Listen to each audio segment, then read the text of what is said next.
राजा भोज जी, भारत में बड़ा उनका नाम है, स्नान कर रहे थे और उनकी धर्म पत्नी बड़ी सुंदर थी, सुशील थी, स्नान करा रही थी। लेकिन अपनी पत्नी से इतना उनको लगाव था, स्नेह था, स्नान करते हुए इतना आनंद आ रहा था कि वो कह रहे थे नहीं यहाँ मल दीजिए, यहाँ स्नान करा दीजिए, और पत्नी को छोड़ नहीं रहे थे, वो जाना चाहती थी। बार बार जब आग्रह करते थे स्नान और कराने के, मालिश करने के, तो धर्म पत्नी ने ऊपर देखा महारानी ने और रहस्यमय हंसी हंसने लगी अट्ठास लेकर। राजा भोज को बड़ा आश्चर्य हुआ कि ये ऐसी हंसी तो बड़ी रहस्यमय है। बड़े आग्रह करके पूछा कि आप इस तरह से क्यों हंसी?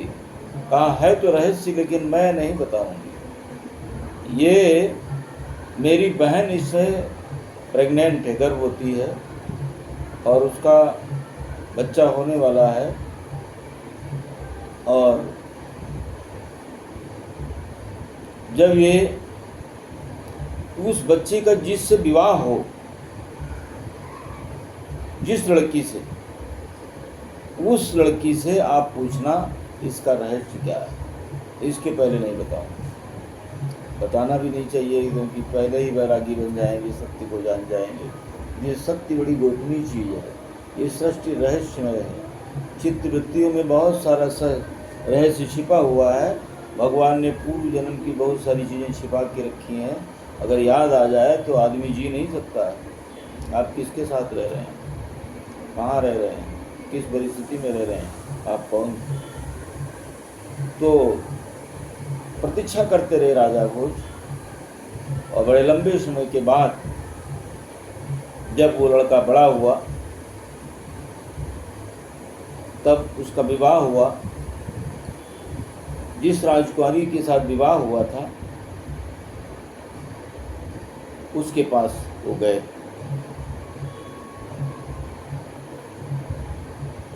और पूछा, सब चीज़ें बता दी। तो उस राजकुमारी ने कहा, मैं जो ये बालक है, मैं प्रसव कर रही थी, प्रसव के समय पीड़ा के कारण मेरी जो है मृत्यु हो गई, बच्चे का जन्म हो गया, मैं उसको देख नहीं पाई ठीक से, और मेरा ममत्व उस बच्चे के प्रति बढ़ता चला गया। अंततः जब मेरी मृत्यु हो गई तो बच्चे के प्रति इतना लगाव था कि मुझको इस दूसरे राज्य में मेरा जन्म हुआ, और उस नियति ने, प्रारब्ध ने उस बच्चे के साथ मेरा विवाह करा दिया। यही स्थिति तुम्हारी है। जो ये हमारा पुत्र था कभी, वो आज हमारा पति बन गया है, और यही स्थिति तुम्हारी थी। जब ये तुम्हारी पत्नी कभी तुम्हारी माँ थी, तुमको गोद में उठाने के लिए व्याकुल रहती थी, लेकिन तुम भाग जाते थे, मिट्टी में लौटते थे, और बार बार उझाड़ करके तुमको तैयार करती थी, तुम भाग जाते, उसकी गोदी में नहीं आते थे।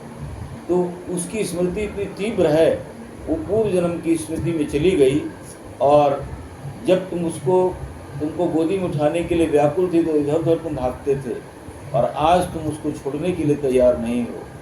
यही जान करके वो हंसने लगी। यही रहस्य राजा भोज समझ गए कि ये सृष्टि का चक्र कितना भयानक है, मोह का चक्र कितना भयानक है, और हम मिथ्या जीवन जी रहे हैं आकर्षण में।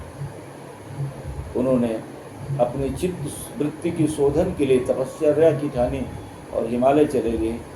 अगर पहले से मालूम हो जाता तो पहले ही हो जाते वैरागी।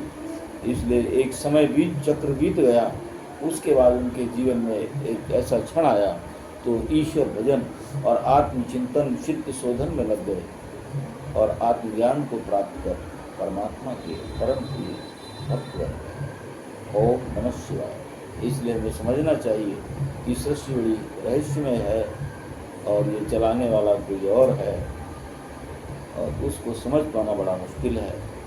श्री कृष्ण भगवान ने भी कहा है, बहून में व्यतीतानि जन्मानि कौर्जुना, और अवश्य में भोक्तव्यम कर्म फल शुभाशुभम। और विशेषकर हमारी आसक्ति जिस पर हो जाती है, हम वैसे बन जाते हैं।